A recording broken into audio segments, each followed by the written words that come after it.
여러분, 예수님은 부활하셨습니다. 오늘 말씀은 예수님의 부활이 어떻게 확실한가?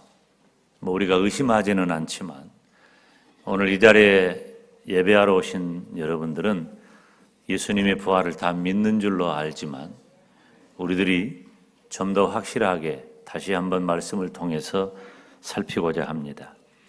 안식일 지나고 이제 막달라 마리아와 다른 여인들이 예수님의 시신에 향유를 바르기 위해서 무덤으로 찾아가죠.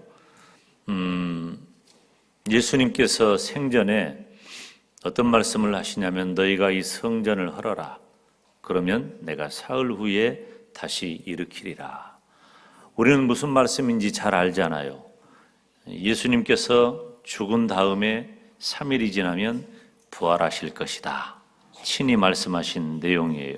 그런데 이 여인들은 예수님의 부활에 대한 그런 생각은 하지 않고 죽으신 예수님의 시신을 부패를 방지하기 위해서 향유를 넣는 일을 봉사하기 위해 예수님의 무덤에 온 것입니다. 그러면서 걱정을 하고 오죠. 이 무덤에 큰 돌을 굴려서 막았고 봉인을 했는데 누가 그 돌을 굴려줄까 걱정하고 옵니다. 다른 복음서에 그렇게 기록이 돼 있어요. 그런데 예수님의 무덤가에 왔을 때에 갑자기 큰 지진이 일어나고 무덤의 돌이 옮겨졌습니다. 큰 지진이 일어나고 무덤의 돌이 옮겨졌다는 것은 일반적인 일이 아니에요. 이것은 초자연적인 현상인 거죠. 여러분, 예수님의 부활은 우주적이고 초자연적인 현상으로서 하나님의 능력을 증거하는 줄로 믿습니다. 하나님이 하신 일이에요. 천사가 하늘로부터 내려와 예수님의 부활을 알려줍니다. 놀라운 일이잖아요. 지금 우리는 너무나 많이 이런 이야기들을 듣고 또 성경을 읽었기 때문에 큰 지진이 나가지고 예수님의 무덤 문이 열렸고 또 천사가 예수님이 부활했다고 알려줬다. 하나도 감동을 안 해. 한번 부활절을 좀 몇 년 쉬었다가 다시 부활절을 맞이하면 감동을 할지 너무나 우리들에게 익숙하기 때문에 그 엄청난 사실에 대해서 우리의 감동이 너무 적단 말이에요. 그런데 여러분, 이 예수님의 부활 또한 예수님의 고난과 함께 수차례 예언된 일이에요. 수천 년 전부터 성경을 통해서 예수님이 이 땅에 오심과 예수님의 고난당하심, 죽으심, 그리고 다시 살아나심을 예언했고 예수님 또한 그와 같은 사실들을 미리 예언하셨는데 예수님의 부활은 제가 앞서 말씀드리기를 사람의 일이 아니라 하나님께서 하신 일이라 그렇게 말씀을 드렸는데 성경대로 예언대로 우리 주님이 말씀하신 대로 예수님의 부활이 실제로 이루어진 줄로 믿습니다. 그러면 예수님의 부활이 어떻게 확실한가 몇 가지만 살피려고 합니다. 첫째, 무서워 말라 그랬어요. 오늘 본문 5절에 보니까 천사가 여자들에게 일러 가로되 따라서 합시다. 너희는 무서워 말라. 무서워 말라 그랬어. 28장 8절 말씀을 보면 그 여자들이 무서움과 큰 기쁨으로 무덤을 빨리 떠났다 그랬죠. 예수님의 부활을 목격한 여인들은 무서워했어요. 그런데 이 무서워한다는 것은 단순히 우리가 느끼는 두려움이나 공포나 불안이 아니에요. 이 여인들이 큰 지진이 나고 예수님이 부활하신 사실들을 목격하면서 가진 이 두려움은 무엇일까요? 예수님께서 다시 살아나셨다고 하는 것은 지금 우리들의 정서와는 달라요. 엄청난 사건입니다. 말로는 다 설명할 수 없는 어마어마한 사건이 일어난 것입니다. 있을 수도 없고 믿을 수도 없는 일이 지금부터 2000년 전에 예루살렘에서 일어났던 거예요. 그런데 그 여인들의 눈앞에 예수님의 부활이 펼쳐지고 천사들이 예수님께서 다시 살아나셨다는 부활의 소식을 전해주는 겁니다. 앞서 언급했듯이 예수님의 부활은 참으로 우주적이고 위대한 일이에요. 누가 그 일을 행하셨을까요? 하나님이 하셨어요. 그 일을 행하신 하나님의 위대함 앞에서 그 여인들은 두려움을 갖게 되었다는 거예요. 경외심을 갖는 거예요. 여러분, 이건 단순한 두려움이 아닙니다. 하나님 앞에 서면 두려운 거예요. 여러분, 사람도요, 어려운 사람 앞에서는 말문이 막히는 거예요. 사람이 어려울수록, 다시 말하면은 그분의 인격을 존경할수록, 또 그분의 지위가 높을수록, 혹은 그가 가진 그 무엇이 나와 비교해서 비교할 수 없다고 느낄수록, 그 존경하는 마음이 커질수록 두려움이 생기는 거예요. 그건 공포하고는 다른 문제예요. 지극한 효자는 부모님에 대하여 두려움을 갖는 것입니다. 그것을 경외심이라고 말하지요. 그런 거예요. 그런데 사람을 우습게 볼수록 함부로 대해요. 사람을. 그런데 두려워하잖아요. 그러면 말문이 막히고 그분을 한없이 존경하는 것입니다. 그러니까 단순한 두려움이 아니에요.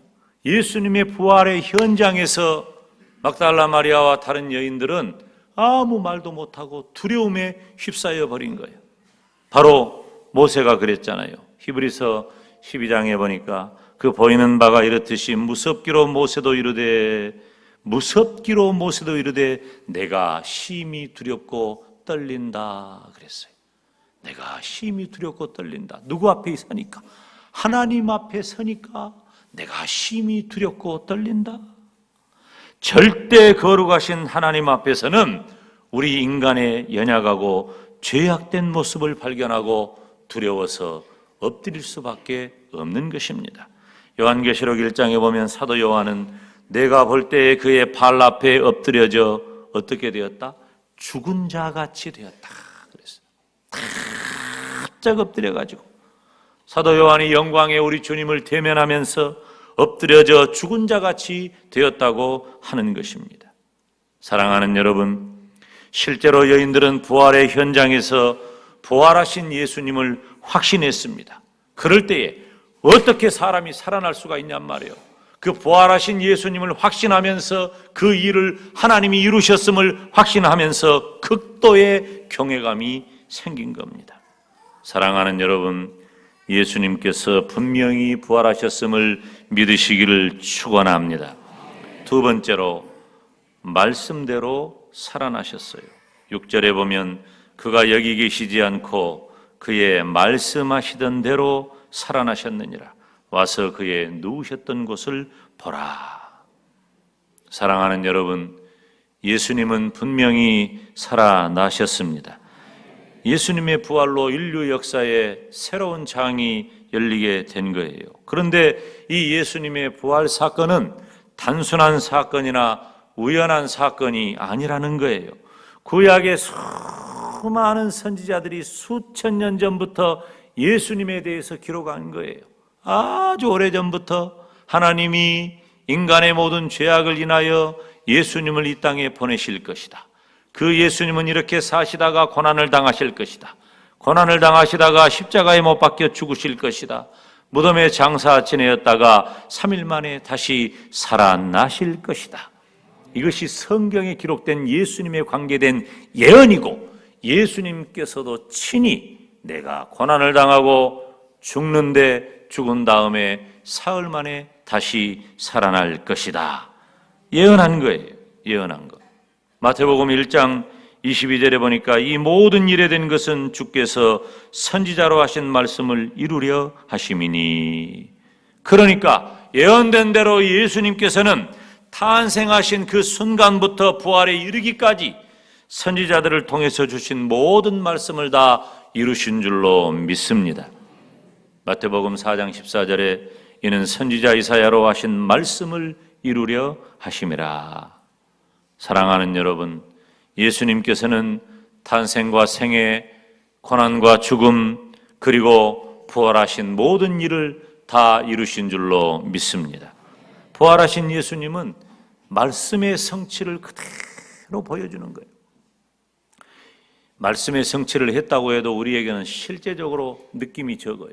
그런데 한번 살펴보세요. 여기 있는 우리 중에 누가 예수님처럼 오래전부터 실제로 기록에 의해서 누가 태어날 것이고 이렇게 살 것이고 그렇게 죽었다가 그렇게 살아날 것이다, 이런 일을 예수님에 대해서 기록한 것처럼 우리에 대해서 그렇게 기록되어서 태어난 사람이 누가 있느냐 말이에요. 그런 사람은 인류의 역사 가운데 예수님 이외에는 아무도 없는 거예요. 오직 예수님만이 예언에 의하여 이 땅에 오셨고, 오직 예수님만이 예언에 의하여 고난을 당하셨고, 오직 예수님만이 사망의 권세를 이기시고 다시 살아나셨습니다. 예수님 말씀의 성취를 그대로 보여주는 부활의 주인공이 되신 줄로 믿습니다. 뿐만 아니라 예수님의 부활은 역사적이며 실제적인 사건이었습니다. 예수님은 부활하셔가지고 사람들에게 많이 보이셨어요. 12사도를 만나셨습니다. 12사도들을 만나셔가지고 의심하는 제자 가운데 그들에게 손가락에, 이 손바닥에 네 손가락을 넣어봐라, 창에 찔린 내 옆구리에 네 손을 넣어봐라, 넣어보라는 거예요. 예수님은 허상이 아니라 실제로 죽으셨던 그 예수님께서 살아나셨음을 보여주는 겁니다. 그리고 동시에 나타나셨잖아요. 뿐만 아니라 바울의 기록에 의하면은 500여 형제에게 일시에 나타나셨다 그랬어요. 500여 형제에게. 어떤 사람은 예수님의 부활에 대해서 몇 가지 이렇게 오해하고 착각하게 만드는 그런 주장을 하는데, 첫째로 예수님의 시체를 도둑 맞았다는 거예요. 예수님의 시체를 누군가 훔쳐간 예수님의 시신 대신에 예수님이 부활했다고 소문을 퍼뜨렸다는 거예요. 그것은 이제 로마 군병과 빌라도와 그리고 이스라엘의 여러 당시 종교 지도자들이 우려했던 일이에요. 그런데 예수님의 시신은 무덤 속에 넣어졌고, 그 무덤은 돌로 가리워졌고, 그 돌문은 바로 임봉되어서 군병들이 굳게 지키고 있었기 때문에 예수님의 시신을 훔쳐갔다는 것은 말이 되지 않아요. 또 한 가지는 기절설이에요. 예수님이 죽은 게 아니고 기절했다가 깨놓고 부활했다고 말한다는 거야. 참 옹색하지만 그것도 어떻게 설명해요? 예수님께서 십자가에 못 박혀 죽으셨을 때 옆구리에 창을 찔러, 그 옆구리에 창을 찌르는 게 의학적으로 보면은, 이 해부학적으로 보면은 심장을 겨냥해 가지고 예수님을 완전히 죽지 않았으면은 죽여버리려는 의도로 창을 찔러버린 거야. 그러니까 예수님께서 어떻게 했어요? 물과 피를 쏟으셨다. 이미 사람이 죽으니까. 여러분이 사람이 죽으면요 전혀 다른 존재가 됩니다. 호흡이 있는 동안에는 살도 부들부들하고요, 피도 돌아요. 그런데 호흡이 멈춰지면 심장에서 폭폭폭, 쉬지 않고 심장이 폭폭폭 피를 뿜어내는데, 그 뿜어내는 심장의 작동이 탁 닫아져 버려. 피가 안 터져 나와. 그러니까 그 순간에 시체가 되면서, 죽은 자가 되면서 어떤 일이 일어나요? 피가 순환이 안 되고 산소가 공급이 안 되니까 부패가 일어나. 화학적인 분해작용이 일어나 버린다고 합니다. 물과 피를 쏟았다는 것은 이미 분해작용이 시작됐다는 것이고, 다시 말하면 썩기 시작했다는 거예요. 그런데 예수님이 완전히 죽은 것을 증명한 다음에 시체를 당시의 장례법대로 싸가지고 세마포로 싸서 무덤에 넣은 지 3일이 지났는데 어떻게 예수님이 기절했다가 다시 깨어났다는 말입니까? 있을 수가 없는 일이에요. 여러분, 그리고 여기 있는 말씀 보면은 예수님께서는 평소에도 내가 죽었다가 다시 살아날 것이다 말씀하신 거예요. 그런데 예수님의 부활을 믿지 않는 사람들이 착각이라고 말한 거예요. 바울의 고백대로 500여 형제에게 일시에 나타났다. 사람들이 환상을 보거나 착각했다는 거예요. 여러분, 개인적으로 우리가 환상을 볼 수도 있고 착각할 수도 있어요. 그런데 이 자리에 앉아 계신 여러분들이 동시에 부활하신 예수님을 다 봤는데 그것이 착각이고 그것이 환상이란 말이에요. 그런 착각과 환상은 없는 거예요. 그렇기 때문에 예수님의 부활을 믿지 않는 사람들은 착각이라고 하는 조작을 통해서 억지를 부리고 있는 것입니다. 예수님의 부활을 무너뜨리는 마귀의 역사인 것을 봅니다. 사랑하는 여러분, 예수님은 분명히 말씀대로 살아나셨음을 믿으시기 바랍니다. 여인들이 그리고 또 부활하신 예수님을 직접 만난 거예요. 예수님이 살아나셨는데 직접 만났어요. 어떻게 만났는지 볼까요? 9절 10절 우리가 다 같이 한 목소리로 읽습니다. 시작. 예수께서 저희를 만나 가라사대 평안하뇨 하시거늘 여자들이 나아가 그 발을 붙잡고 경배하니 이에 예수께서 가라사대 무서워 말라 가서 내 형제들에게 갈릴리로 가라 하라 거기서 나를 보리라. 아멘. 예수님은 다시 살아나신 줄로 믿습니다. 분명히 예수님은 살아나신 거예요. 세 번째, 제자들에게 가서 전하라 그랬어요.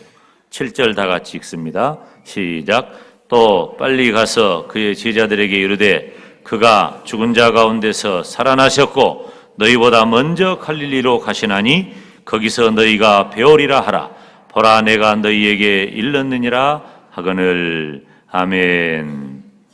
여러분, 부활의 확실성을 증명하는 것 중에 하나가 뭐냐면 제자들에게 부활을 전하는 사명을 준 거예요. 지금 이 여인들에게도 예수님이 살아났다는 것을 가서 전하라는 사명을 주었고 제자들에게도 예수님이 부활하셨음을 전하라고 하는 사명을 준 것입니다. 여러분, 증인이 무엇입니까? 증인은 법정적인 용어로서 본 것, 들은 것, 사실 그대로 확실한 것을 말하는 사람이 증인이에요. 증인은 내 생각에는 이렇습니다. 이건 증언이 아니에요. 생각을 말하는 게 아니라 사실을 말하라고 하는 거예요. 그러니까 예수님에 대해서 너희가 내 증인이 되리라.